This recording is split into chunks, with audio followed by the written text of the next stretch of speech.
Hello, you guys. Hello, hello. Okay, before I continue with my breezy speech, can you guys hear me okay? Hello, Panda. Good to see you too. That was quite the warm welcome you gave me. Hey, Ray. Hey, Bella. Good to see you. Matthew, woof woof, baby. Dot said, Dot, Dot. Is Foodie Beauty really talking to Roman again? What the heck? Hi, NyQuil. Hello, hello. I got really sick drinking you one time. Hey, everybody. I hope I didn't miss anybody. Joe, hello, hello. Can you guys hear me? Okay. So tonight I just kind of wanted to come on and chit chat. Like if you're here for belly dancing or hanging and swinging from a chandelier, I guess come back tomorrow. Cause Friday night I want to have like a lot of fun with you guys.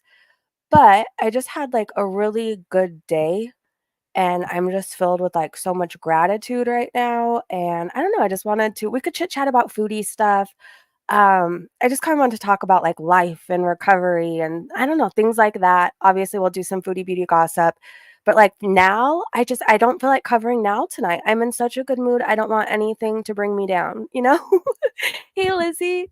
Brizzy, I just posted something in the group because I'm nosy. Okay, hold on, I'll go there in a second. Hey Satan, good to see you. Good to see you. I feel really good today, you guys. I had an anxiety-free day. My heart wasn't racing out of my chest.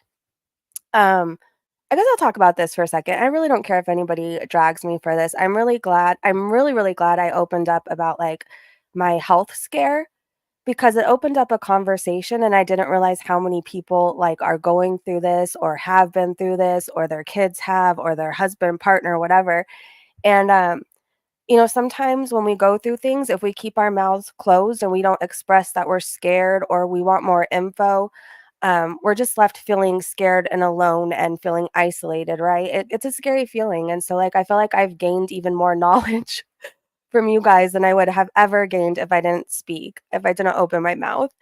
Um, I feel really, really good. I want to let you guys know how important it is to advocate for yourself. And yesterday when I went to go see my doctor about what's going on, I had to go see my primary to get referrals and I said, I think I need more help because I need to go talk to somebody. Like what I'm going through, I think I've been going through for a while with my heart, but I didn't realize it. Um, I like chalked it up to like maybe I'm just having a bad day and that's why my heart's racing, or maybe I'm just like nervous about something. And I was kind of just like always saying like maybe it's all in my head. But I wasn't feeling good and I wasn't feeling like myself and I wasn't waking up like all happy, breezy, ready to like conquer the day. I felt like I was putting on a smile and like just kind of powering through. And so anyways, this whole thing that happened and me going to the ER, it kinda let me know that it wasn't all in my head, if that makes sense. It let me know it wasn't all in my head and maybe my body was trying to tell me something. Because too, I wanted to, like, take a break from doing lives, and I didn't put this all together at the time, but, like, I feel like I was kinda protecting myself in a way subconsciously, like, "You need to relax right now, you don't need to be stressed out, do what you can, put up videos, but, like, if you don't feel up to doing a live, just take a break." And I think I was kinda protecting myself in a way and knowing, like, I didn't need extra stress. Anyway, so I went to the doctor, he looked over everything from the hospital, gave me all my referrals, gave me potassium, and we talked about, like, as far as my heart rate, because I said, "I'm really struggling, like, I'm really scared and it's giving me anxiety." And we talked about, like, options, about how I can, if having something on hand for when my heart rate increases, and we kinda made a decision together, and I was proud of myself, and I'm like, "You know what? I don't want anything that's gonna make me worry," if that makes sense. I don't want anything that, like, I could be addicted to. I don't want this. So he gave me a blood pressure medication, and it worked, you guys. I took it yesterday, and my heart rate has been back to normal. I'm not saying this is, like, a permanent fix. This is just something to, like, a blood pressure medication until I see the cardiologist. So I'm on it for 14 days, but, like, I slept really, really good last night. I slept so good, you guys. And I'm just really happy. I'm really, really happy. And today I had an anxiety-free day, and I'm just such a proud mom. I wanna talk about that. I'm such a proud mom. I went to my daughter's graduation, and I knew she was one smart cookie. Like, oh, I didn't finish what I was saying, though. Anyways, after talking to my doctor and getting my referrals and my medication, I told him that, like, I really need to talk to a professional about what I'm going through because, like, I can't take it on by myself. Like, it was really, really scary, you know? So anyways, I'm proud of myself and saying that I need to talk to somebody about my anxiety and this health stuff. And I just want to tell you guys too, if you're going through something, it's okay to say, hey, I'm scared. I need to talk to somebody else, you know? Anyways, that's that. Hey, Hurl. How are you guys? Did I miss anybody? Hey, Penny. Hello, hello. Hello. I think I should not eat junk for a few days. If you feel that way, you probably should stop eating junk. I think that's a really good idea. Thank you. You know what? And I feel like the weight of the world is kind of off my shoulder by just saying, it's okay. Like, I'm strong, but like, I'm not that strong to like go through this alone. So I don't know. I'm proud of myself. And you guys just know it's okay to say, I need help. I need to talk to somebody. And you probably should. If you're feeling like you should, it's okay to do that. Proud mama bear. I knew I had one amazing daughter, but I was not prepared for her graduation today for her to receive award after award after award for being on honor roll, for excelling in ELA, and like I don't even know. I was told if she continues on the path that she's on, she could get a scholarship to the college she wants to go to. And I don't know. It's so cool what sobriety can bring you, you guys. Like, if I didn't get sober, I would have missed out on this. I would have missed out on today, sitting next to the father of my child that I'm not even with anymore, but sitting next to him and realizing we may be fuck ups, but like we created a freaking awesome human being that's like gonna move mountains in this world. And she did not get her, like, I don't know where she got that brain from. It didn't come from me, but like she seriously is gonna be something so incredible one day, you guys. So incredible. I'm 33 and the dentist still gets me worked up. Thank you, Ray. I'm glad I'm feeling better too. It's like, what's crazy though, you guys? You want to know what anxiety is like? Like, I'm sure many of you guys know it, what it's like. But last night, I was worrying because I wasn't worried anymore. Like, isn't that crazy how it works? So then I had been so focused on my heart and like my heartbeat for I don't even know the last time I had stopped watching my heartbeat. I was so paranoid about it. And then I didn't feel my heart racing anymore. And then I was worried about that. So like, but I was able to talk myself out of it. And it's like, you've just had a really rough, like, past few days. Like, you're fine. Like, you're not supposed to feel your heart racing. This is fine. This is normal. Like, enjoy the peace. Enjoy the peace. Um, Another cool thing, you guys, I guess I want to talk about like some recovery if you want to. Because I'm going to talk about it anyway, so I don't know. It's kind of cool how like sobriety recovery works. It's a really small world out there. Um, when I was in my 20s, there's this city in Southern California that I went through every single rehab and sober living in that city. Like, I hit up every single one on every street. I either left or was kicked out of them. It's pretty much how it went. I'd be leaving one on Friday to go get drunk and back in another one on Monday. It was just like that was my cycle. And if I wasn't doing that, I was in a drunk tank somewhere. Um, Anyways, so I was in this one sober living that I didn't want to be there. I wasn't ready to get sober yet. But my mom picked me up one day and took me in the car and dropped me off. No joke. No joke. So there wasn't exactly any leaving. I couldn't walk home. Had no money to take a bus. So anyways, I was in this it was actually not a sober living. I'm sorry. It was a rehab.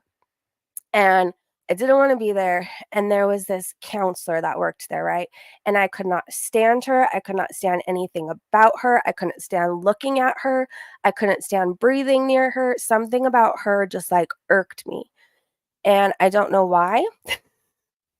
I really don't, but I don't know if you've ever met somebody like that in life. You just don't know why you don't like them, but you don't.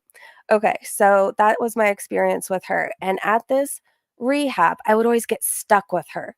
Like, there was no escaping her. She was always either my counselor or like every day we had to line up and walk from the rehab to like this AA meeting, right? Like, I'd always get stuck walking next to her or I got stuck sitting next to her. It was just I could not get away from her. We did not like each other. When I inevitably got kicked out of that rehab, right? We'd see each other at meetings and we would just give each other the nastiest looks. Like, it was so petty, you guys. It was absolutely petty and stupid. Anyways, years go by. Years, right? That was in my 20s. When I first got sober, I had started checking in on her Facebook page. You know how we do. So sometimes we just get nosy, and we have a lot of mutual friends, and, I had seen that she was doing really, really bad, right?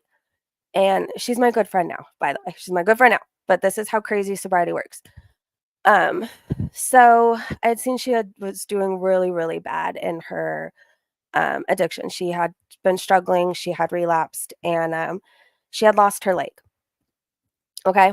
And, I had seen her struggling still, and, the mental mind fuck that it's stuff you never think about, like losing of something that's a part of your body, and, like, she could still feel pain from it, and she could still feel it like it was there, but she couldn't use her leg, right? And I just something in my heart, I'm like, "I need to help her." Like, I'm newly sober now, like, I know what it's like, and, I bugged her, like, every single day. I bugged her every single day, and, like, "Hey, there's a better way out there, like, I knew you before, you can get back to that," like, and I bugged the shit out of her, right? And somehow we became really, really good friends through this, like, really, really good friends. I consider her like a sister, and, she just got her prosthetic leg, and it's taken, like, forever, right? It's taken forever to get. She's had to go through so much physical therapy.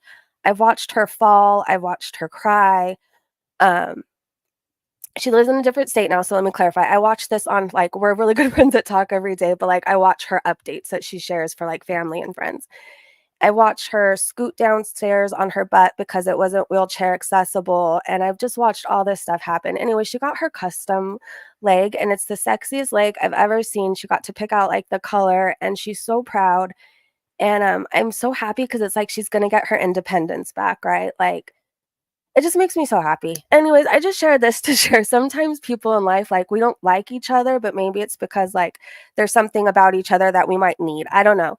I think there was a lot of things that, like, maybe we had going on at the same time, and, we recognized it in each other, so we didn't like each other, but now she's, like, one of my closest friends now. Like I said, she's, like, my sister in sobriety, and whatever you believe in right now, will you just send, like, positive vibes to her out there, and, like, I know she's starting some sort of new physical therapy with it, I guess, like, to gain strength using it. I'm still learning too. I'm still so new to this, so I'm learning with her, I guess. But, like, just send her your strength and positive vibes, please. Hello, Squishy. The friend you needed, even if you didn't. I'm telling you, I could not stand, like, even the way she breathed, like, it would annoy me. It just did. It just did, and now I just love everything about her. I think she's just the strongest person in this whole world. I really think she is. People are placed in your life for a reason. It's so true. Isn't it gorgeous, Erin? I mean, it's the sexiest leg I've ever seen. I even commented, I'm like, "That's one damn sexy leg." Like, I don't know, I'm really happy for her. I'm really, really happy for her. Hey, Amanda, can you wait, love you, prayers for my grandma? She has Oh, hi, Amanda. Yes, I'll say a prayer. I definitely will. Are you doing okay? I met a guy in high school who we hated each other from that moment, ended up best friends, and we worked together for years and still keep in touch. That's crazy. That's crazy. It's funny how life works out that way. Hey, stay strong. Hey, good to see you. Crack is whack. Good to see you. Love the name. As Kevin Spacey said to John Travolta, I'm all in. Who is the person you are talking about? Just somebody I met along the way in sobriety recovery. That's it. That's it. And somebody I'm very proud of. And she has time under her belt now. And she's incredible. And I don't know. I just think the world needs to know that sometimes in life we don't like somebody, but, like, I don't know, the person you can't stand can oftentimes be the person to, like, help you out along the way. I think at the time I met her, I wasn't ready for sobriety, and she knew that. You know what I mean? So I think maybe I don't know. I don't know. We just didn't like each other, but I knew she had time then, and she probably knew I was full of shit. I didn't wanna be there.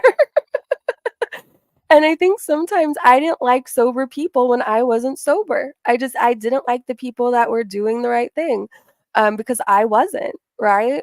It's crazy, but yeah, I don't know. I'm just really proud of her, really proud of her. How are you doing today? I'm doing amazing, Squishy. I literally had the best day ever. I had the best night's sleep. My heart hasn't pounded out of my chest once. I got so much potassium in me. I'm telling you, if somebody cut me open right now, I would bleed blue Gatorade. Like that's just what my blood is at this point. Um, I was able to like eat a lot. I haven't the past few days I've had such bad anxiety, like I've obviously ate, but, like, today I felt so good, like, I had cupcakes today, I had chow mein, like, I lived it up. I had bananas. I don't know.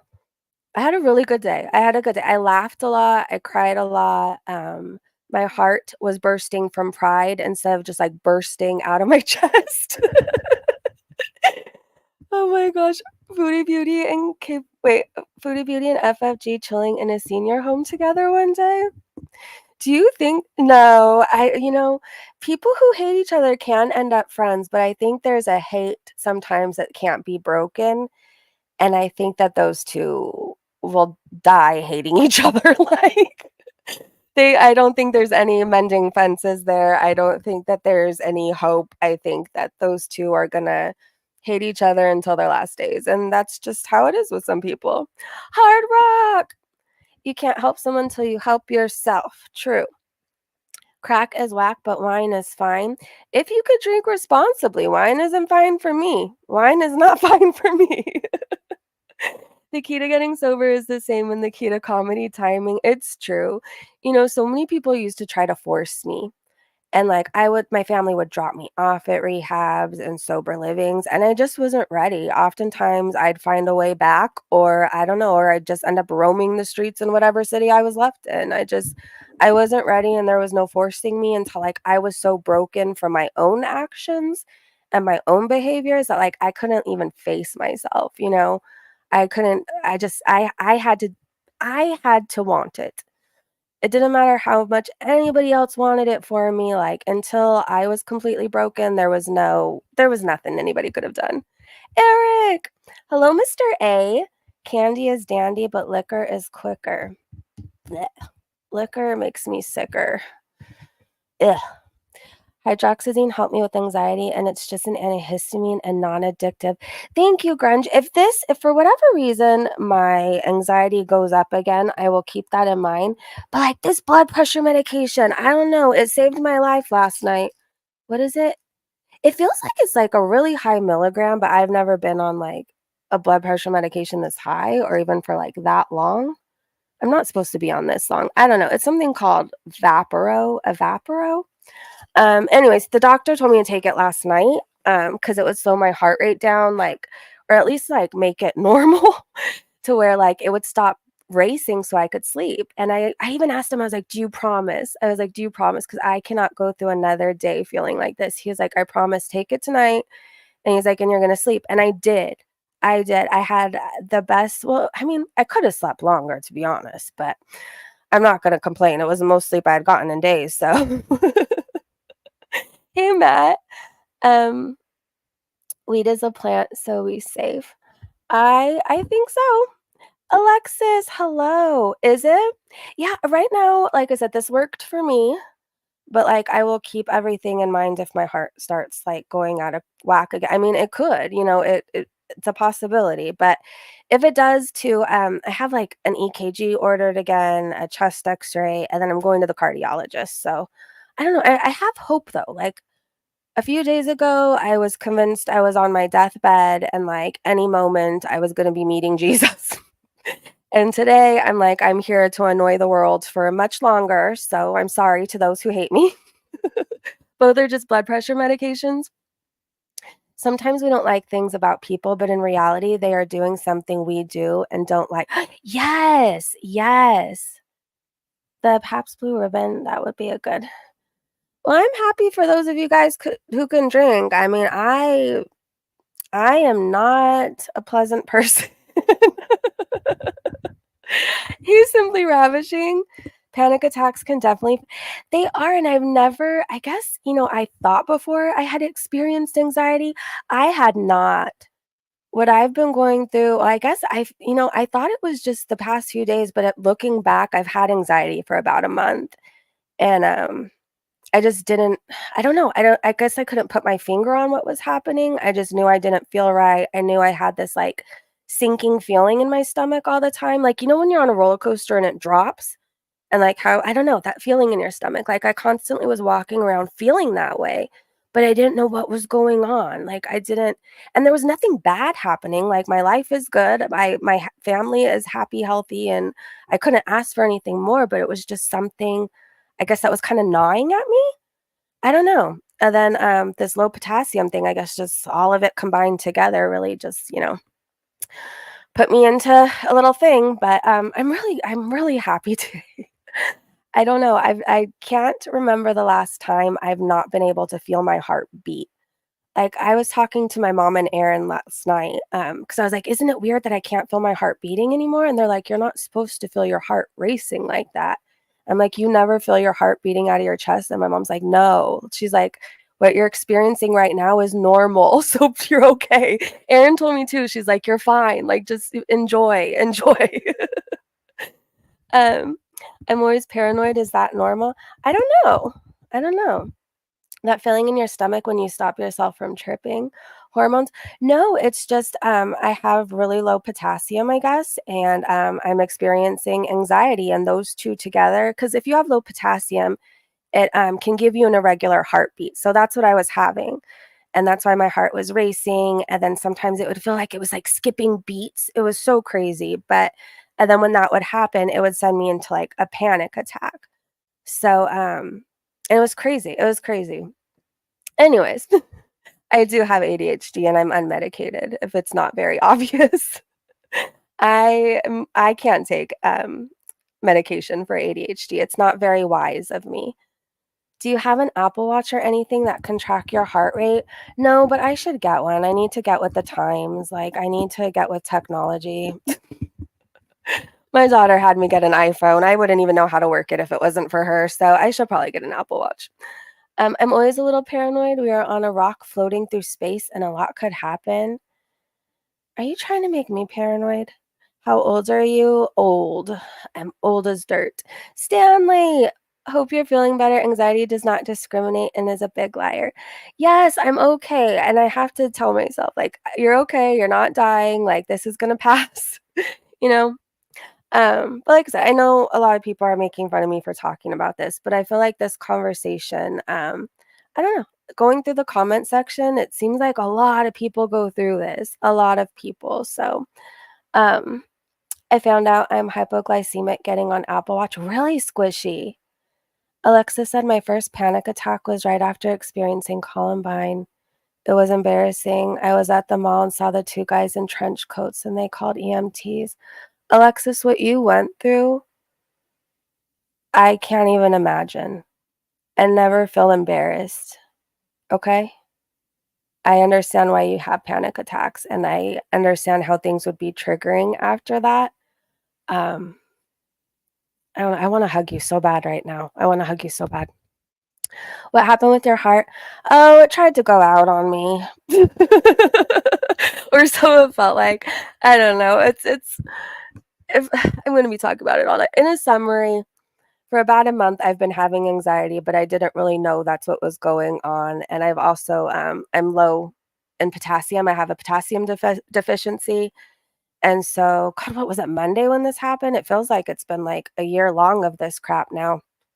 I, was trying to lay down, and I don't know, earlier in the day, I wasn't feeling good, I felt like I had the flu, my legs were, like, killing me, it felt like I had 800 muscle spasms going on in my legs, and had never felt like that before, and I'm like, "Yeah, I'm just gonna go to sleep. Tomorrow's gonna be a better day." Lay down and coulda swore I was having a heart attack. Um, so my parents come over with their little spiffy machines that they have and, did all my vitals, and my heart rate was 188. So and then they kept checking it, and the more they were checking it, the higher it would go, and then at one point, I thought I couldn't breathe. My chest was hurting, it just wasn't a fun time. So I went to the ER and they got me referrals, and slowly but surely I'm getting fixed up, and today is amazing. That's all I have to say, today is amazing. Hugs everyone, yeah. Alexis, I love you. I don't know if you could feel all the love I'm sending you. I don't know if, like, everybody knows or if you wanna share, if that's even something that you wanna talk about, but, like, um, you're a survivor, and you're amazing, and you're strong. Um, Xanax was the only drug. Oh my gosh, Kayla, that's scary. When I had my first panic attack at 8, I thought because it feels like death, Marin, and you started having them at 8? Wow. But yeah, it feels like it does, and I think the hardest part for us experiencing it is, like, trying to talk ourselves out of it, because like, it's so hard to talk yourself down and, tell yourself, like, it's gonna be okay, you're not dying, like, breathe, do this. It's so hard because it's like I don't know, it's just hard. It's almost damn near impossible. It's almost damn near impossible. Um It didn't make me feel any different at all when I took it. In fact, it worked, but when they had taken me off of it, almost cold turkey, worst week of my life. The Xanax, see, I trust myself, but I don't wanna know, like, I think it would bug me knowing that I even have it, and, like, I don't want that little voice in the back of my head going, "Oh, you know what I mean?" It's not worth it to me, like, I just want peace of mind in general, so, like, it would be, like, my last resort if this stuff doesn't work, um then it would be like my last resort. Am I have an addictive personality, and it's just something that would eat at me, I think, or I don't know, or I'd make myself feel guilty knowing I'm prescribed it. It's just a battle in my head, and, I'm not saying if anybody else has it, that's bad. I'm saying, like, I had such an ugly effing disease, you guys, like, my addiction wasn't cute. Like, I was on the streets roaming for some weeks, months at a time sometimes. Like, I wouldn't come home. I didn't want to come home. I was in city to city to city, like, oftentimes, most times in the South Bay for whatever reason, but, it's just what I did. Like, I don't know, I can't risk it anymore, and then there's no stopping, so, like, once I try something, then I want something else, and I want something else, and I need something to come down because I'm too up, and if I'm too up, I need this, and it's just a constant cycle, so, like, the less I have, the less I have to worry about, the better. Have you tried not having an addictive personality? Um, Panda, I don't know if you're in a mood tonight, but I like you, so I'm gonna ask you to just calm down. Because when I entered this live, you weren't exactly the nicest. If I could not have an addictive personality, my life would be so much easier. I wouldn't have lost my child at one point in my life. I wouldn't have lost my family, my career, my home. If it was just that easy, I wish I could do it. Everyone's recovery is different. Exactly, like, I'm not saying and to, like, never think what works for me is gonna work for you, because like, I don't work the AA whole way, like, I've done AA, I've done the steps, I've done that, but, like, I don't work that program. I'm not gonna say it didn't work for me, it's just not my story. I tried it, and I felt judged, and I felt cliquey, and I felt like I had more problems there, and that's just my story, right? But I also learned a lot there, okay? I also learned a lot there.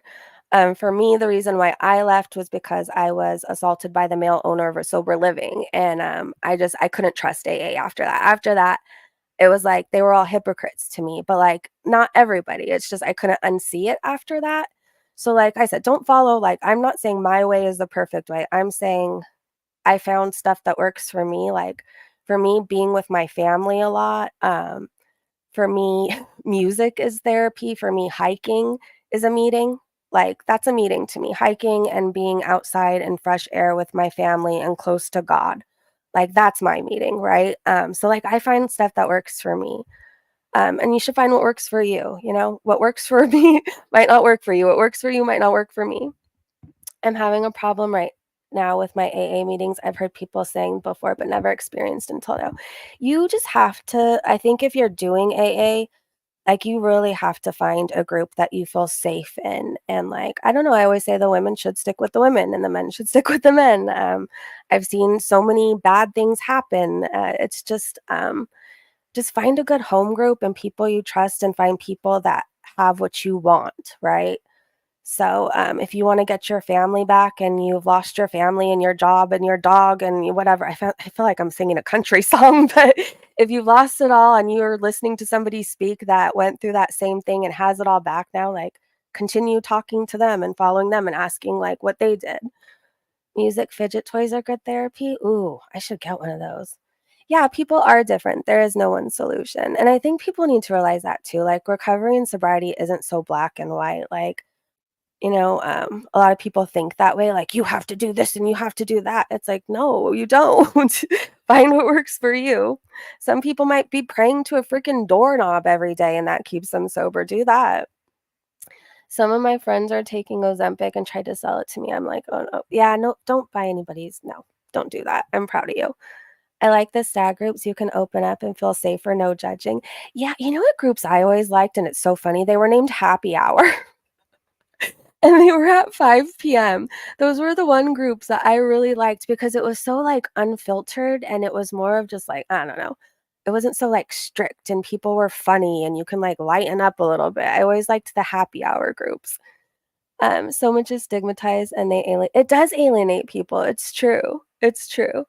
AA did not work for me. AA is the outdoors and staying active, being creative. There you go. There you go. And like I said, but some people like the father of my child, he's an AA person.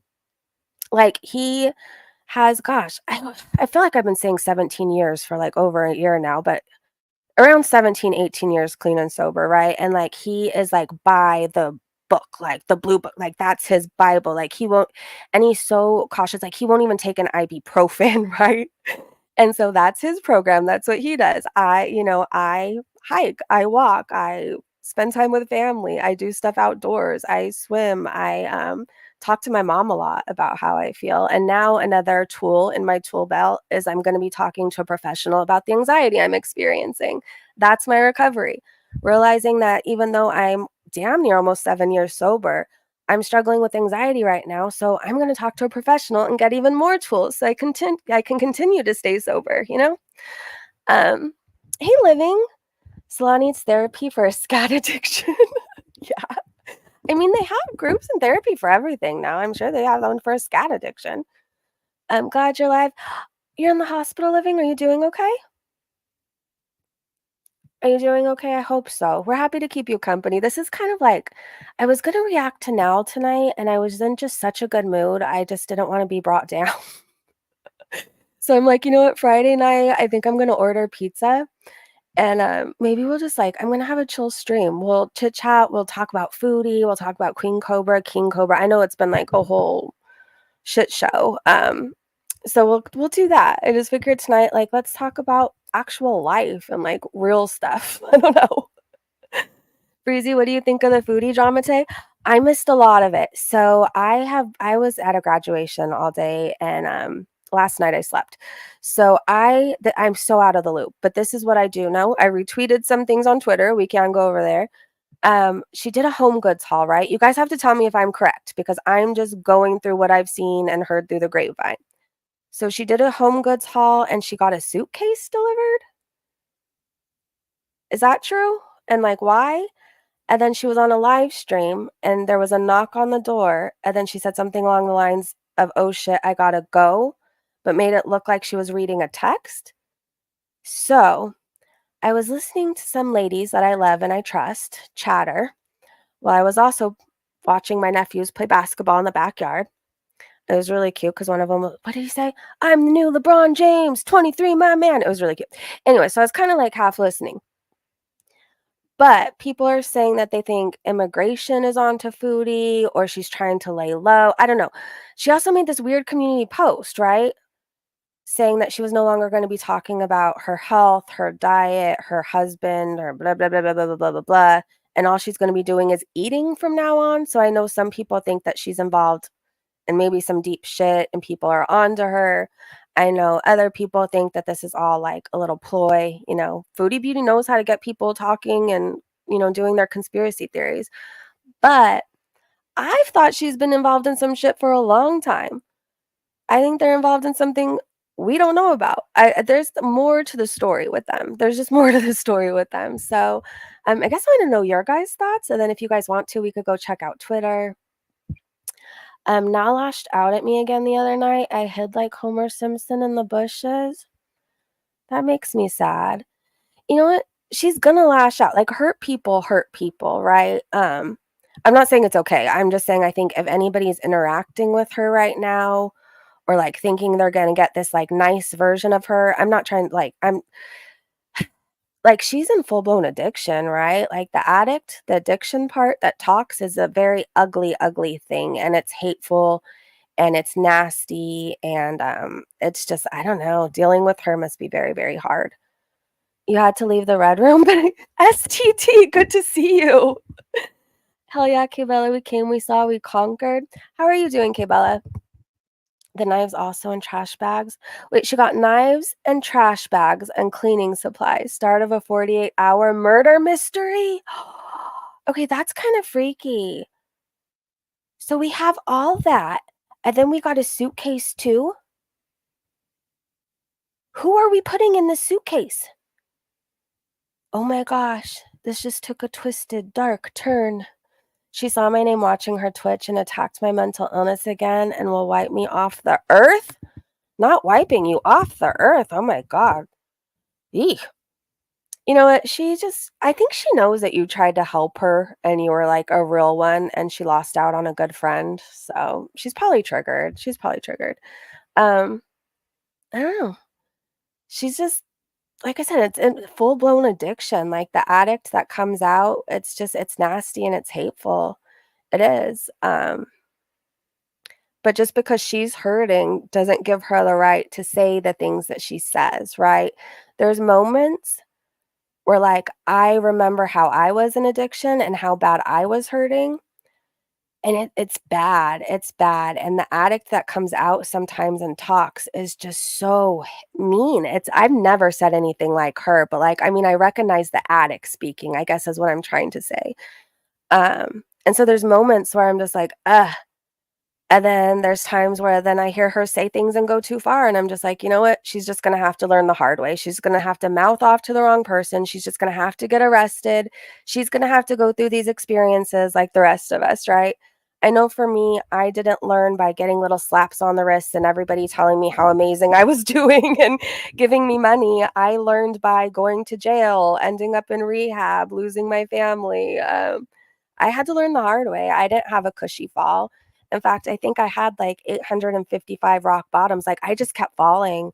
It was like an endless pit I just kept falling into. And every time I thought I hit a rock bottom, I just kept going. And now is as stubborn as I was, because I was stubborn. I thought I knew it all. I thought the world had a problem and everybody was out to get me. And like, you know what I mean? I didn't have the problem. Everybody else just needed to drink and maybe they would feel better.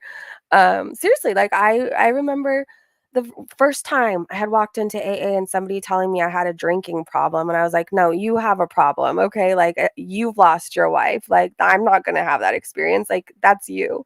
And like, look at me. Then I lost everything. I didn't know better. I didn't know better than anybody. But she's just gonna have to be arrested and end up in hospitals. I'm not wishing that for her. I'm just saying people sometimes have to go through some shit in order to change, and she's one of those people. I get addictions make us bad life choices. However, no, it doesn't excuse vile behavior. When I did bad things, I went to jail. When I said bad things, people stopped talking to me until I got sober. I always had consequences. Well, actually not at first. Consequences came and like boom, boom, boom, boom, boom. At first, I got lucky with a lot of stuff. And then I got lucky until I wasn't lucky anymore. And then people stopped talking to me. And then I lost jobs. And then I lost family. And then I lost this. And then I lost that. But you know what I mean. That's how I found I had schizophrenia, accepted it and got help. She's in such denial. She needs that rock bottom. Yeah, I think it's an important part of recovery and sobriety and like actual change is hitting that rock bottom and like praying to whatever you believe in and like, please, I need help. I surrender. I can't do this anymore. I want to change. The biggest part is surrendering. That's the biggest part. But we all have to be there. Like, think of that day where you knew that you had to change your life and you accepted that you had a problem. Think of all the shit you had been through that led up to that, right? Now's gonna have to go through some shit. She is. She is. Now Rakita food. Oh, that Rakita stuff is wild. I never even watched him. I don't know. Maybe I'm weird. I knew what was going on with the Johnny Depp trial, but I wasn't like watching every second. I was kind of just getting updates as I saw him. So I never really got into him until I saw everybody talking about what happened with his kids. And then I got nosy because you guys know my experience. So like those kind of stories always like catch my attention, and I always am like rooting for people to reunite, but like there's so much denial there. I don't know, but like again, I don't know enough for this story. Like I haven't followed him for a long time. I just watched the live stream everybody was talking about, where he clearly wasn't well at all. And then I had heard about the arrests and the children, and then I wanted to know more. Then I kind of fell down a rabbit hole. Then I got really sad, and then I don't know. I had to stop reading about it. But um, how do people with that much money, how do they send their kids in clothes for X amount of days in a row? Like, how does laundry pile up? And I don't know. There's just things that it breaks my heart. It breaks my heart how children have to suffer, like with the parents when they're going through shit. I just hope they're happy, healthy, and safe now. And I hope people take accountability and get help. Because it's clear as day there's something wrong. I mean, I haven't followed the guy for a long time, but I saw the live stream with my own eyes. The guy looks like he'd been up for a week. I don't know. I've been there. I've been up for a long time. He looked like he had been up for a week, and he looked like he was either very drunk or on a mixture of things. This is just what I mean, I don't know much more. I'm not saying this is for a fact. I'm just saying what I saw with my eyes, okay? I'm saying I've been drunk, I've been loaded, and I know what it looks like, and I know what a problem looks like, and I know when somebody looks like they're not well. I've been an alcoholic for a long time. I know I recognize things. I don't know. Coke and booze and it's such a bad combo. But you know what's crazy? Oftentimes, I'm not saying this is for everybody, but oftentimes when people are drinkers, like the cocaine goes hand in hand because people want to be able to drink a lot. Um, and so yeah, it's crazy. And people that have money, it oftentimes goes hand in hand. And it's crazy, and it just shows that, like, addiction doesn't discriminate, right? This guy is successful, he has a lot going for him, and look at how he ended up. It could happen to anybody. You might wanna make your own goodbyes. Night, Joe. It's a good thing Niall doesn't have any. She got really mad for saying that, and I understand why, but it's true. I knew of Rakita during the Depp versus Heard trial. I remember thinking, "Nope, he's not my vibe. He's a racist and overall crappy trust fund baby with zero self-awareness skills." Yeah, see, I didn't follow him until like I still don't follow him, but I just fell down the weird rabbit hole. But he should be buried in Connecticut. Okay, Bella. Are you doing okay? I used to watch him long ago, and back then I noticed his drinking problems. Drinking problems are very obvious. I feel like, I don't know, there's certain things that like are habits or things that people can hide for a while, but it's like alcoholism, like I don't know, it hits like people like that. It's like one day you're not addicted, and then one day I guess magic, like I don't know. You can always see when the addiction takes over though. You could see where somebody becomes a casual drinker, and then you look at them one day and their face just looks different or bloated or sunken in depending on what's happening with them. And their eyes look different. My eyes looked so different. Like I remember when I got sober, like, my mom looking into my eyes, she's like, "They're so clear and white now." Like, my eyes were always so, like, foggy. I don't know, foggy. Alcohol is the real gateway to other drugs. It really is because I didn't like, alcohol led me to trying multiple other things, and it was oftentimes because I was detoxing off alcohol, and I would take whatever anything what else was around, but, like, when I first got introduced to Coke, it was I was frequenting nightclubs and bars, drinking, and I wanted to be able to drink more, and people had it, and then, like, it goes hand in hand, and it's weird how that happens. It's just I don't know.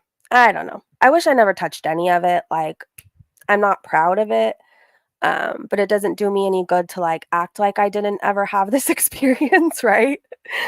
I oftentimes tell myself, like, I think I went through all this shit, so somebody else one day will hear my story and, like, I don't know, maybe reach out to me and say, "Hey, I need help," or, "Hey, I've lost my kids too, and I wanna know how to get them back. What did you do? Like, how can I prove to the courts I'm a changed person? How can I prove to my family I'm a changed person?" Like, I truly think I went through so much shit so I can help somebody else out some way, somewhere out there, I don't know. I had that yellow tint and looked like a crackhead on chemo. That was my wake up moment. And how long do you have now, Squishy, again? I know Cat C it's just hit harder because he messaged me in April and I didn't respond and I haven't seen him in over 6 years. That's my parent. I'd like to be there. I get that, K Bella. I probably can relate to you more than you know. I'll reach out to you. I'll talk to you about it. I had a bio dad who was in and out of my life. And I don't know. I'll talk to you about it. I'll talk to you about it. But it's okay to feel like pain. It's a loss. It's a loss, right? Whether you were close with your parent, whether you had a great a relationship sometimes, whether it was rocky, it's a loss and it hurts. And you want to know what I did? Because I didn't get to say goodbye. I didn't see my dad for many years. My bio dad, but he's not my. I hate calling him dad. My sperm donor. I didn't see him for many, many years when he passed, and it's such a complicated thing. I wrote a letter of how I felt, and I didn't have very pleasant things to say because I felt very let down by that person. By the way, I have an amazing dad who stepped up and has been in my life since I was like, I think he married my mom when I was like 4. So yeah, that's the man who's my dad, but the bio dad. If you're struggling or you need closure or you need to find peace, write a letter and say everything that you wish you would have said. Anything, and do not hold back because that's going to be your closure. It works. I'm telling you it works. I don't know if that helps, but I'm asking you to try it. And I'm really sorry. Wendy Williams, I did watch Wendy Williams. Oh my gosh, that broke my whole effing heart. I started out thinking one person was the problem. I ended up thinking everybody was a problem except for the niece. I don't even know. That put me through such an emotional roller coaster, that show. Um, it breaks my heart. It breaks my heart. Ugh. How people can be vulnerable and be so used by everybody around them, and it's just scary. It's scary. Okay, Bella, some things are out of our control. One day you can visit his grave. You can. You can. But right now she's experiencing pain, so, like, it's hard to see the other side, and, like, one day I can do this, or, right now she's probably just feeling, like, let down, disappointed, confused, hurt, betrayed. I it's probably a lot of emotions, and it's okay to feel them all, and despite what anybody thinks of you or what's happened, a loss is a loss. It is. I wanna treat really bad things at people who criticize my dad dying, but I reserve and block. This is the thing, though, K-Ball, this is the thing, I'm gonna have a whole heart to heart with you right now. Girl World, there's a lot of amazing people in it, but there's also a lot of people who will use hurtful things against you, right? Like, people do it to each other all the time, and so, like, the mute button is your best friend, block button, or just maybe not share something until after you've went through it, so then that way you don't have to deal with all everybody's opinions, because everybody's gonna have an opinion, right? Everybody's gonna have an opinion on everything you post right now. Everything. Because this law and Cabela's story, like, it's huge. It's out there for everybody's watching what you're doing. Um, so I don't know, it's just you're gonna have to somehow learn to tune it out, because 'cause it'll get to you. It'll drive you crazy if you're paying attention to what everybody else is saying to you about you. And you know it's hard too, we get wrapped into it, right? We get wrapped up, we wanna know. Sometimes people just tag you and annoy you with it or show up constantly. I don't know, I just don't think it's, like, really good for you to do back and forths right now.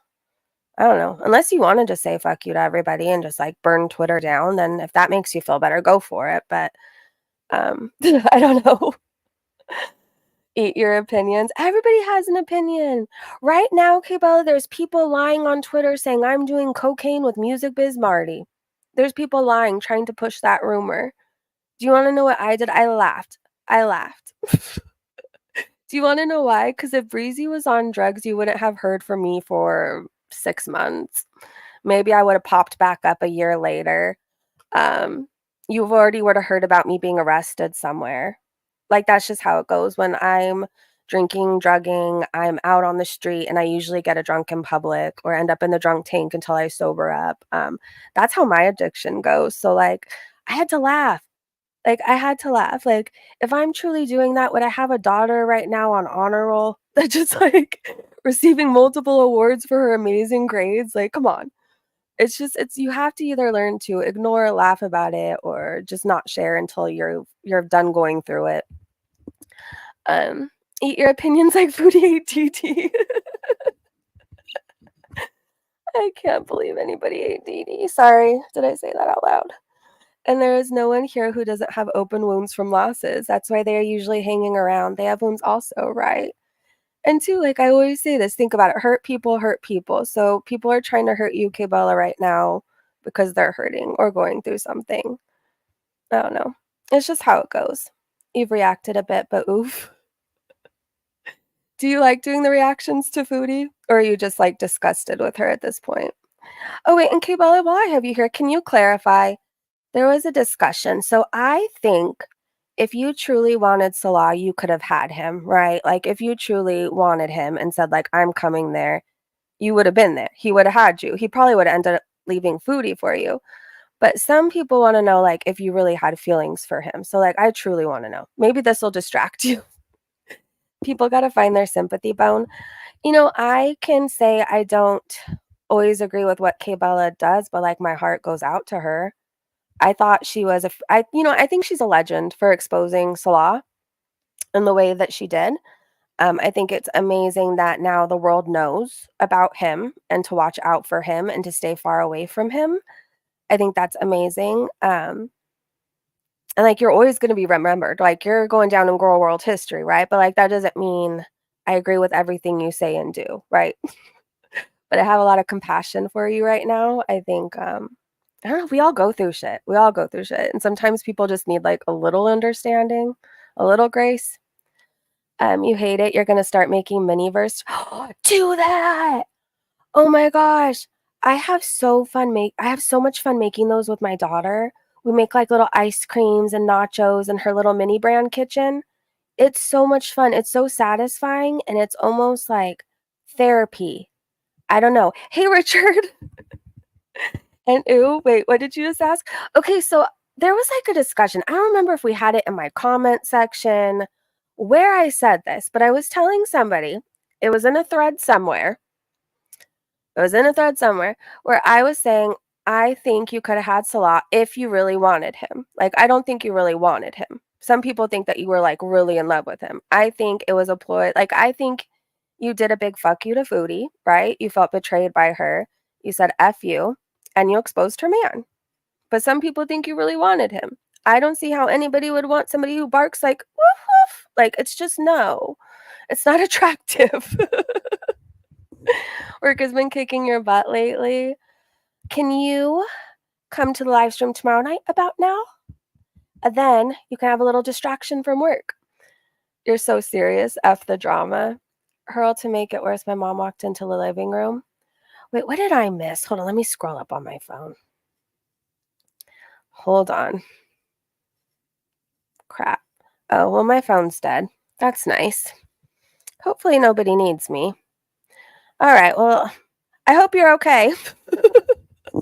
Daisy the Venice healer got a new she's so pretty. Gray, is that the one you were showing me? The really pretty girl that's like in Venice Beach?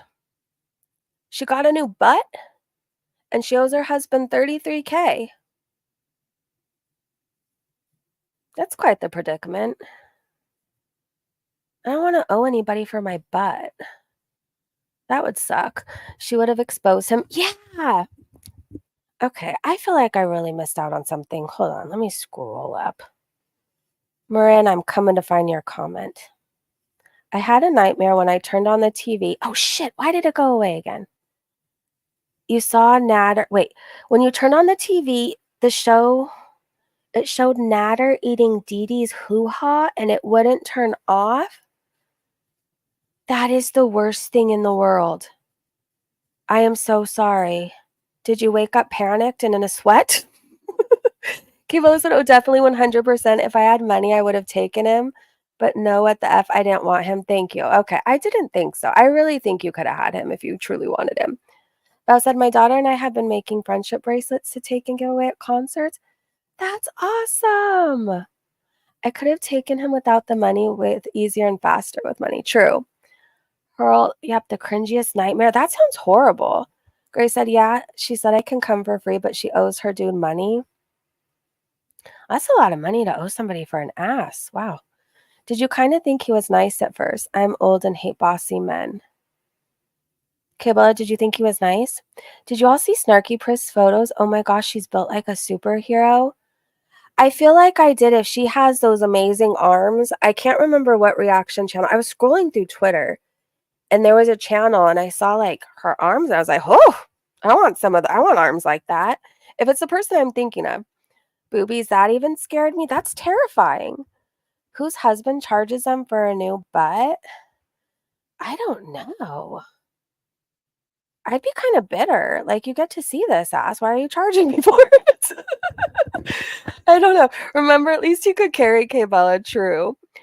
She said, I knew it was about to go down when I saw the first like on my TikTok video. When he was texting you these things, were you like secretly vomiting in your mouth? I really need to know because or like hysterically laughing. Like I would have peed myself laughing in some things, like especially the woof woof. The other stuff, the grape stuff, I would have been vomiting. I don't know how you kept it a secret so long. I probably would have just been like, look at this mother effer. But you really played, you played it cool. You did better than I would have done. I would have just exposed that second and probably not had the rest to expose. Hey, Seven Deadly Chins, welcome to the Breezy Bunch. Good to see you. Hello, hello. If I'm missing anything else, for some reason that came through, but my phone's dead. And that's usually how I look at the chat because on StreamYards, I feel like it doesn't say certain things. So if I missed anything, I'm really, really sorry. Did anyone see Pauly D's girlfriend and Angelina get into it on Jersey Shore family vacation? Wait, I saw his girlfriend get into a fight with somebody and something being poured, but I don't remember if it was with her or with another chick. I don't know. I feel like those people, like everybody in Jersey Shore is always fighting, right? I don't know. I haven't watched for a long time.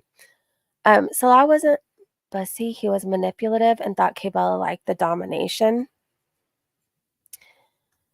Whatever he was trying to do, it wasn't cute. I don't know. That's all I know. I don't know. I don't know. He's disgusting. Panda, he just likes playing pretend Dommy boy. Is there anything else that you haven't said that like you're going to end up coming out with? Because I really need to know. The only thing Salah dominated is the toilets. Oh my gosh. Does he lip toilets? I need to know. I was here for that, but I hate men who think they are dominant and they are not. How can you think he's dominant with the woof woof? Like, does that give dom to you? Like, woof woof. It's not screaming dominant to me. The poor guy. I mean, I often think about this. Like, is there anybody that could get me to bark for them? And I really don't think so. But if somebody like was like bark for me and like I was really like, okay, sure, I'll give it my all. Like I wouldn't choose that bark. I'd be like a Rottweiler. I don't know, a pit bull or something. Like anything but woof woof. I honestly don't know. I've been avoiding looking at this screenshot so I don't have flashbacks. That's smart. That's smart. He's disgusting. Details about the fake marriage, sex with him and Foodie, another wife. Ooh. Do you know any of that? Matthew got you to woof woof breezy. Oh yeah, I'd bark for Matthew. Matthew, I think was the only. You were the first person I barked at on here. You were my first, Matthew. That's so sweet. I remember this song, like G6 blasting in the club on my 21st birthday. Oh my gosh, time sucks. Kinky squishy said. All right, I guess let's go to Twitter for a little bit. Like I said, I don't know. Tonight, I just wanted to hang out with you guys. I missed going live with you. I missed being part of like our little family we had. It's just, I don't know. We have a good little group. We trust each other. We feel comfortable. I missed it. I missed it. So I just wanted to chit chat. And then, like I said, tomorrow I'll be on top of foodie stuff. And then tomorrow night, I saw a really good recap. I want to say it was from Cat Snaps on like the Now stuff. It's about an hour long, and then we could like, I don't know, we'll float around and find other stuff. All right, let me try and make that a little bit bigger. I hope she gets locked up for a good 6 months. She might have a chance of survival. Now, she might. I don't know. She needs detox, I think. I think that would get her going. Because I don't think at this point, if we're talking about now, I don't think at this point now can stop anything she's doing safely without help. Like, I know for me, when I stopped alcohol abruptly or was detoxing, like I went into seizures. Alcohol is very dangerous. I know she's doing other things too, but like she drinks a lot. Okay. She drinks like how I was drinking when I was getting into trouble and getting arrested and being crazy and insane and making bad choices. She was drinking how I was drinking. So I think for her to stop, I think it would send her into really bad DTs. I haven't watched her for a while though, unless she's miraculously sober by now. And I know there's updates on her, so I don't think she is. But last time I saw, unless her drinking has gotten better, the last time I saw, she was drinking how I did at the worst of my addiction. She needs to go dry for a month plus. Yeah, but she has to go to detox. She has to. She can't. I don't think she can stop on her own. She drinks hard stuff. Yeah. I honestly think Chantal knew about his fetishes as she didn't seem to know, or she didn't seem too surprised when someone told her about her husband. She didn't. That's true. She needs help. She can't cold turkey. Yeah, I don't think so. I don't think so. And then like some people can detox at home, right? Like one time they sent me to a sober living with medication that I was supposed to take responsibly, and I didn't, and it was Librium, and I was higher than a kite, and I ran out of a door. The sober living manager told me about it the next day. I ran out, and I ran into the backyard, and I ran into a tree. I sure did. But she just thought it was the medication I was detoxing on. She didn't know that I wasn't, like, taking it every X amount of hours. It was every time I felt something, I was taking it. But I don't think she could take medication to detox at home safely is what I'm trying to say. I don't think that's a reality. I think she'd end up abusing that stuff. But I'm not a professional. I'm not a doctor. I just have a lot of experience with detoxing. A lot. A lot. Hey, Blondie. You could help so many people, Breezy. I applaud you. Thank you. I really like, I've thought about, I don't know. I don't know. I've thought about my mom was telling me I should write a book. I've thought about that because if I told people like my whole life story one day, you wouldn't believe it. But like my mom can back it up. There's literally like hospital proof of the shit I've been through, court records of the shit I've been through. I just know there's somebody, a mom or a dad or somebody out there who wants to be with their kid right now. And they don't know how they're going to get their life back together. So I'm hoping like one day somebody stumbles across a live stream and they're like, hey, I'm not so alone. Because I don't think many people share that they've lost their kids and got them back. I don't think it's something many people are proud of, and they feel shame and they feel, I don't know, embarrassed. And I felt like when I was going through it, not many people were talking about it. Or I felt like so alone. Like I was the worst person in the world, right? Like the worst person. And so I felt alone. So I don't know. I just want somebody out there to know that they're not alone. People make mistakes, people make bad choices, but it's what you do today that matters. And you just keep putting one foot in front of the other, and you just keep making better decision and better decision. And you just keep showing people that you will keep your word and that you are going to, you're doing XYZ to change. And a year later, 2 years later, 3 years later, you look back and you're like, wow, I got through it. And look, I have all these things back. I have a good job now. My mom's talking to me again. My wife likes me again. I don't know.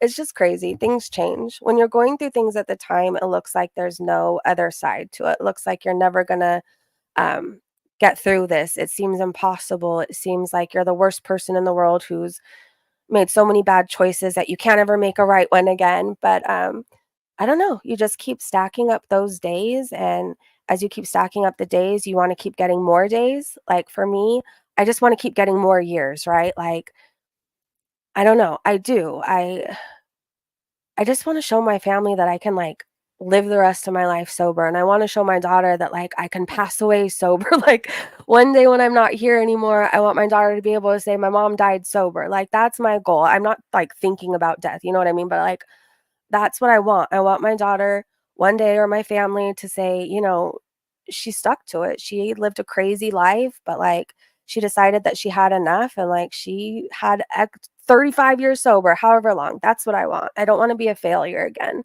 I don't want to let people down again. Thank you. And this too, like this whole health scare, it just kind of woke me up too. Like I do have a child who needs me and like I need to be taking my potassium. I can't leave her again. I can't leave her alone without me again. And I promised her I would never leave her again. So I got to take care of myself, right? I'm going through hell, keep going. Sometimes minute by minute is okay. And second by second, sometimes a minute is too long and seems impossible. It does. Especially when you're going through those hard times. So even like a second at a time. And sometimes that's all people need to hear. This kind of talk is empowering and productive.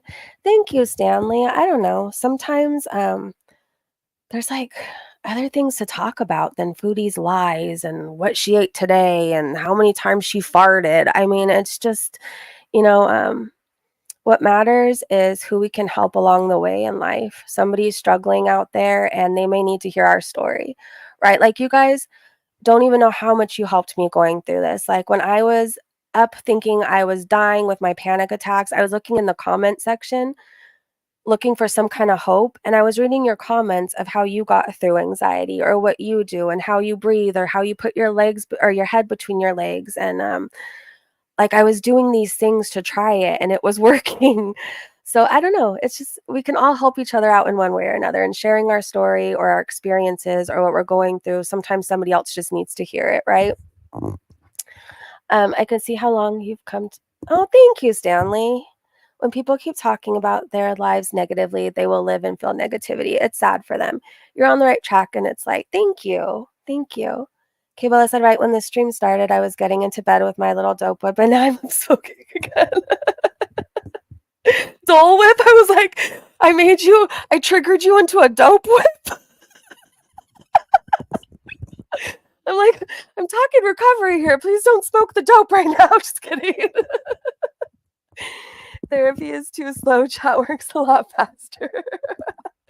No, I'm still going to therapy.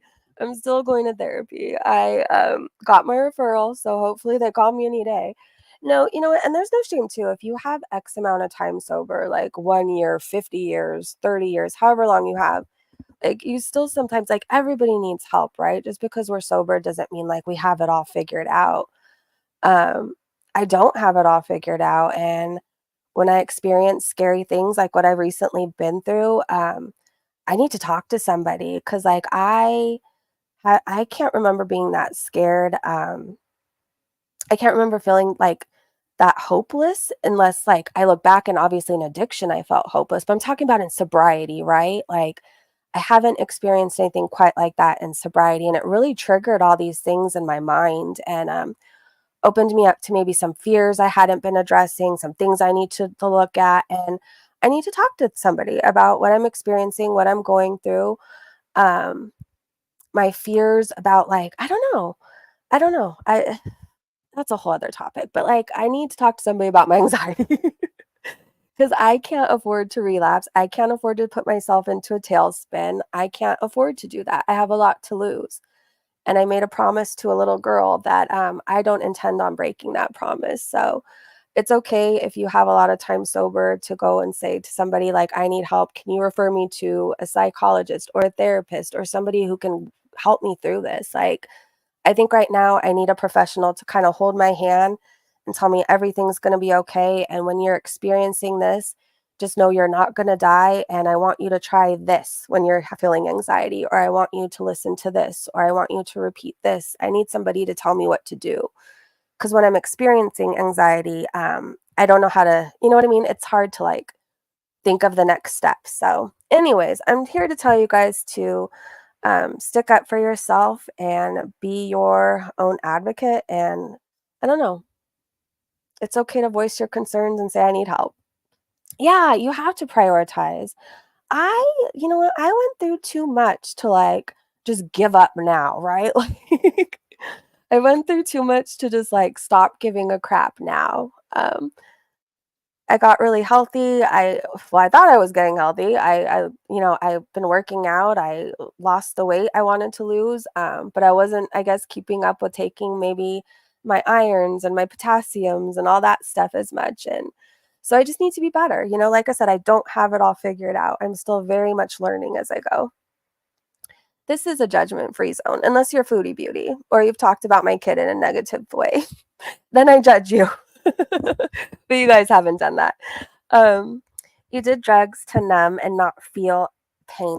Yeah, I did drugs to numb, and oftentimes because I just wanted to sleep. Like my whole life, I've battled with insomnia. Like for as long as I could remember, I've just never been able to sleep. So I remember when I first started drinking, I liked that I could sleep. I liked, for one thing, I'll tell you the things that I liked, and that's what drew me in. I liked that I wasn't shy anymore when I drank, because I could be shy sometimes, and I felt like it gave me that liquid courage, right? I was like my funniest self, and I was more free, and I could dance, and anything that maybe held me back in life, I felt like when I drank, it didn't hold me back anymore. I felt like like I had all these superpowers, right? And I don't know, people really liked me at first when I was drunk, so I continued to drink more. Then I realized that it could help me with like my sleep. If I started drinking wine at night or beer at night or whatever, that I slept really great. And I really liked that too. And so it was just like a dangerous thing. And then I realized I could drink so I didn't have to deal with somebody. I could drink so I didn't have to deal with life. I could drink to escape. I could drink to avoid things. So I don't know. Alcohol's sneaky, man. It's sneaky. I can invest in a cast iron pan. I'm not a sober person, but sometimes my friends in sobriety. Oh, wait, hold on. Your comment went up. Hold on. I'm coming back to you. I'm not a sober person, but sometimes my friends in sobriety need me for my accurate memory. I could tell them if they made this up or if that's what happened. That's cool. Everybody needs a sober friend, right? Hey girl, anxiety is rough. There are small wins every day, and that's what's important to remember. Thank you, Jasper. I think today was my small win. And I think that's why I'm so happy and I have hope. Like today, it was so good. Like there wasn't anything I was worried about. You know what I mean? Like, or like overly worried about. And my heart wasn't racing. It was so good. It was so good. I was able to be present. That's something that I didn't realize that I haven't felt in a while, too. Like truly getting to experience the moment without feeling like that creeping little feeling. I don't know. I used to see you in Jessica's Lives, Gray Alien. I'm here if you ever need to chat, Gray. Yeah, you have friends, Gray. You have support. I sleep with a fan. Oh my gosh, yeah, I have to sleep with a fan. White noise helps me sleep too. That's like the one thing I found. If I listen to somebody else talk, like I don't care what they're talking about, it has to be like a certain voice though. But like it can't be like a yo mama voice, like or like and like sounds going off. Like it has to be the same tone and like nice and calm. Like I like that. But like talking or hearing somebody else talk about whatever else, be it like potatoes, just hearing somebody else talk helps me not overthink. That it's great. And like the fan, I need that noise too. It could be 20 degrees in my room and I need that fan on. She says really twisted stuff. It's like, what happened to you? Now, there are going to be days where your anxiety isn't there and days when it's really there. Yeah. I don't want to think about that though. I just want to, I know it's a reality, but I'm going to enjoy this and I'm not going to think about how I'm going to feel tomorrow because that's going to start me on a tailspin, right?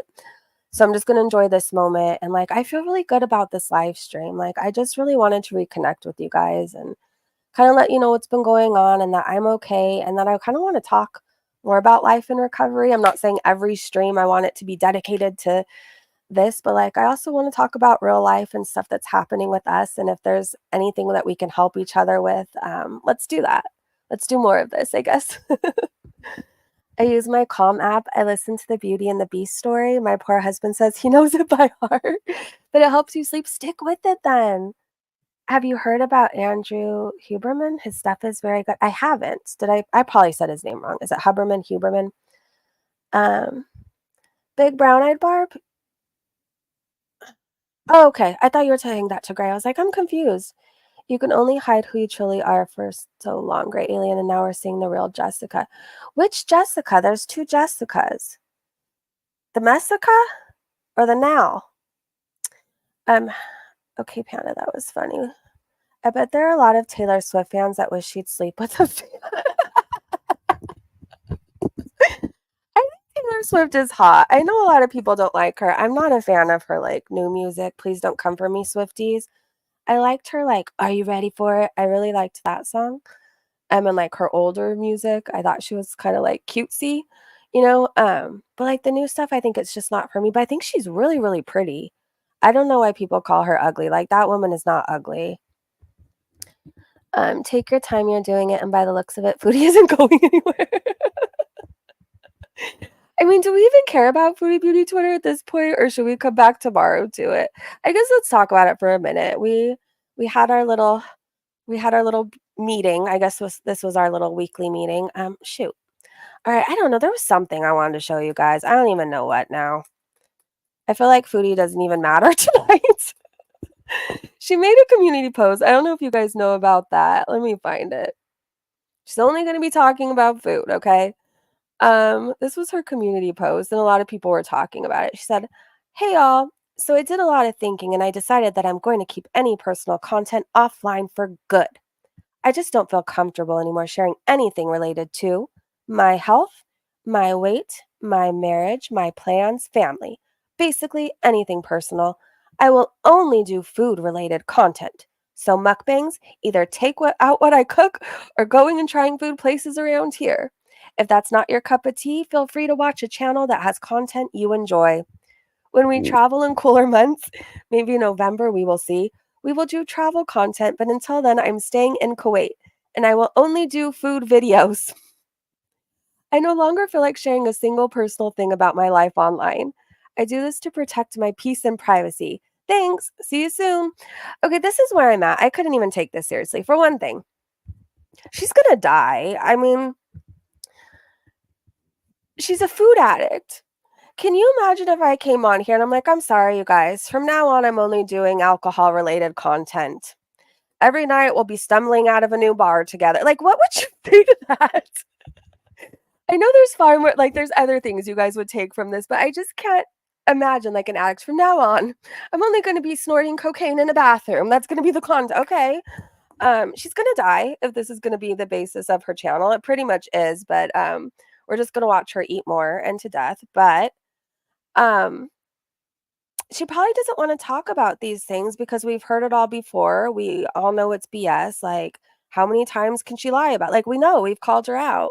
Also, I don't know. Another thing is there could be some serious shit going on because there was the knock at the door. She suddenly had to go. There's like a whole immigration thing going on. They're cracking down on it in Kuwait. She's not really married. So, anyways, there's that. Food only. I know. That's old school, Blade. I can't tell if Foodie's life is a horror movie or a comedy. Is it both? I think it's a little bit of both. So, okay, so people were talking about it. There was something I really wanted to show you guys. I guess we'll just say what people said. Liz said, "I don't feel comfortable sharing any personal details anymore." And they said, "No, you're tired of everyone busting you out on your BS. You say this all the time. Just like a couple days ago, you'd never eat rice or mukbang again." And they said, "Stop lying, Flaps." Yeah, a few days ago, she wasn't going to eat on camera anymore or something, right? And then, like, the next day, she came mukbanging. Alexa said, "Here we go again with the privacy." Something went down, and she's too embarrassed to address it because admitting any kind of failure would mean dead zombies were right. Can't have that, can we, Foodie? I think I retweeted you too, Bella, but I don't know where it is. Oh, so this was the knock at the door, if you guys missed it, when she was on her live stream. Oh, you know? Oh, shit. I gotta go. I got bad news. I don't know, but then could it just be to get views? I mean, who gets bad news? Oh shit, I gotta go. I got bad news. Like how bad could it be? Oh, I don't want to hold on. I gotta go past this Natter tweet. I'm just not in the mood. Okay. I'm not in the mood. There's so much going on with that dude, but I can't even touch it tonight, you guys. Like, it's so disgusting and disturbing. And we can all talk about him now, though, because he doesn't have a channel. So, sucks to be him. I hope there's an investigation on him. Rotten hell, Natter. That's all I have to say. Nana Spike T said, "What happened, Foodie Beauty? I thought season 3 was going to be lit. Looks like that was loads of shit." Pretty much. I mean, what if we got with the season 3 that she promised, you guys? Hey, Tone. I think she's full of it too. At some point, she will realize that she can't live in Kuwait and will smuggle salad into Canada. Oh my God, I feel so bad for Canada if she does. Like, board up your houses, like, get security if that man comes. You do not want him pooping on you or trying to. Hide your Bibles. Like, go to the bank and put your crosses in a lockbox. Like, Canada, beware. He is not safe to be around. Let's see. Salt and Sass said, additional translation to community post. Also, the authorities are cracking down on family housing abuses and people illegally shacking up like me. So I have to go private so I can keep exploiting the tourist visa loophole and continue to be a walrus in my sty in the sky. Oh, but the walrus is too cute to be foodie. It's so cute. Tired AF retweeted Alexis. We already read that tweet. I love you, Alexis, by the way. Sydney said she literally said she wasn't doing mukbangs anymore 11 days ago. Now it's her only content. Girl, did you get a strike or did immigration find out about you and Salad living illegally in Kuwait? It's a possibility. She's being reported everywhere. There's like an account on Twitter dedicated to tagging the Ministry of Interior Kuwait and like all the Kuwait people, like anybody you can tag to report Foodie Beauty, like they're dedicated to it. It sucks to be her. He looks like a used car salesman. The fact that she said, "Oh, I got bad news," that is manipulating her audience to make them worry about her. See, it is. It is. It's just the way she said it, though. Like when you get truly bad news that you have to go or that like is life changing, is it, "Oh, I got bad news. Gotta go." Oh shit, really? How fun. He looks like a Borat. What? Okay, let's keep going. I think we got polls. Maybe said, how long is Foodie's privacy era gonna last this time? So how long is she gonna keep this up? Later tonight, by tomorrow, a week at most, or it's for good this time. It's definitely not for good. That is what I do know. Aaron has the best porn stash ever. He looks like a paralysis demon. Oh wait, check your Twitter. I posted some interesting stuff about the tower she visited in immigration. Okay, let me stop sharing for a moment. Hold on, let's do the poll really fast. I have to stop sharing because I go to your Twitter account through my DMs. That's like the fastest way I find everybody's Twitter. I just go to our messages and then I click on your little profile. So, okay, you guys help me vote. I think she's going to be, it's going to last until tomorrow. What do you guys think? Tomorrow? Okay, let's do it. Yeah. Well, no, a week at most. But we were close. We were close. Snarky Priest was retweeting what the Beezers were saying. I don't know. They're very weird. They're very weird, very creepy. Mo said, let's see. So going through Foodie's community post, Foodie isn't going to be talking about health. So Mo says, let's see. Health healed by the power of unicity. Wait, skinny legend, 15 kg down. Marriage, girl, we know it's all fake. Plans? Visa run soon and avoid Kuwaiti government, especially after June 17th. We already know all this. Just come online and eat rice. No one cares. Yeah. Oh, wait. Okay. Here's Kayla who said, no effing way what happened. Now entering the death era. All right, let me stop sharing the screen really fast. I'm going to go to Ray's Twitter. Hold on, let me make sure I'm really not. Okay. I'm going to Ray. Oh, shit. Hold on, I gotta scroll for a long time. My DMs on my laptop are very different from on my phone. I feel like it's much easier to just, all right. I think I'm just gonna have to do it the good old fashioned way and type you in and hope that you come up on my laptop. No. All right, I don't know, Ray. And my phone's dead, so I can't go right to it. I don't know. What is your exact at? I usually go to you through my DMs, and I can't do it on my laptop. Oh shit, it's Nell's birthday Friday. Perfect time for a recap. Oh my gosh, you guys. Okay, so during the day, we'll do a Foodie Beauty, like if she goes live or whatever, we'll do a recap. And then Friday night, what about like 10 p.m. my time? I'm on the West Coast. About 10 p.m., we can celebrate Nell's birthday by doing a recap. I think that would be a lot of fun. And it'll just be like an unfiltered stream. I don't know. We'll maybe play music like old times too.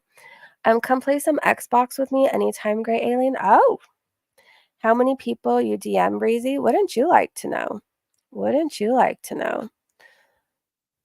I know. Okay, hold on. Bring the fishnets? I should.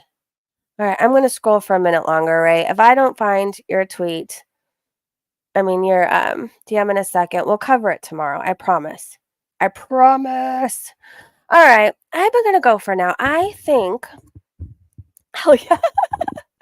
Oh my gosh, great. Thank you for gifting 5 memberships. I can't see who got them because I'm on StreamYards, but you are the sweetest person. Gray. Thank you. Welcome to everybody who got it, and congratulations. If you can tag me right now, that would be faster because I could just like go right to it, and that would make my whole entire day. I know. Thank you, Gray. Well, will you guys let me know who got them? I really wish. No, Marin, we're going to stay on like 2 more minutes. 2 more minutes. Ray really wants us to look at some tweets. And then I'm going to go and I'm going to get another amazing night's sleep. And I'm going to feel ready for tomorrow to cover Foodie. All right, did you tag me? Tacos are live. Hello, everybody. Hello. Love you guys. We love you too, Gray. We love you too. All right, hold on. I'm just waiting to see if Ray tagged me. And when she does, yes, she did. I love you. Always coming through. And it would help if I put my DMs away. All right. Thank you. Kat's a new member. Welcome to the Breezy Bunch, Kat. You guys, this is such a cool night. Thank you. Carla, welcome. Oh my gosh, you guys. This is so cool. I love you. All right. Did I share my screen yet? No, I didn't. Okay. Ray, you are so pretty. I can't with you. Okay, Ray said, so I was nosy. Can you guys see it okay? Yeah. So I was nosy. I was curious to see what stores and offices were those towers Foodie Beauty went to visit. There are so many immigration offices in those towers, though.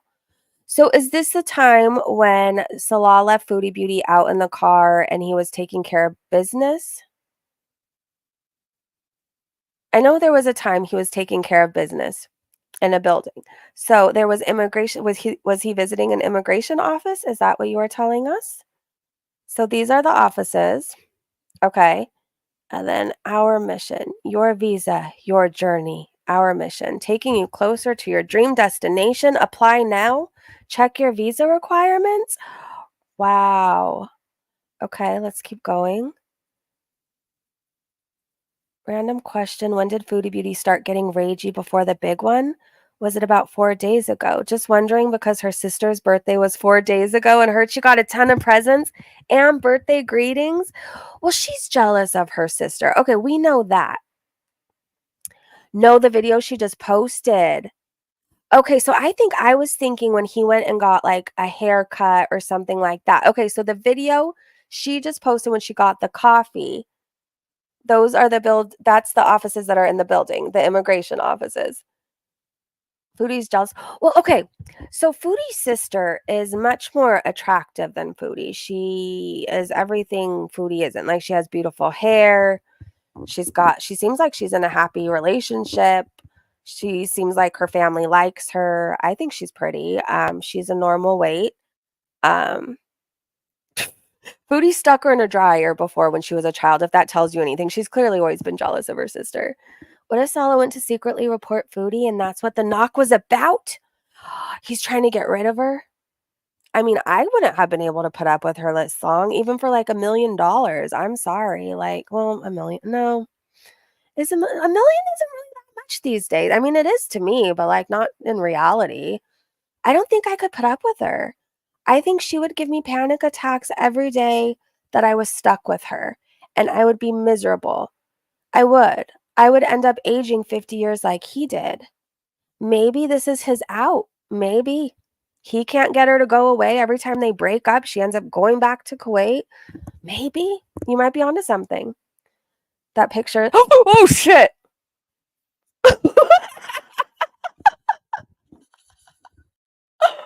Oh no. I don't think anything else showed, right?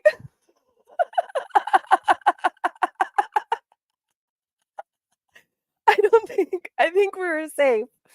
I think we just showed the tip. Just the tip.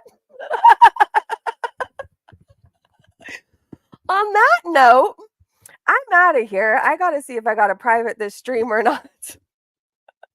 Okay, are we good? I don't think much more show. You wouldn't know, right? Like, you wouldn't know. Good Lord.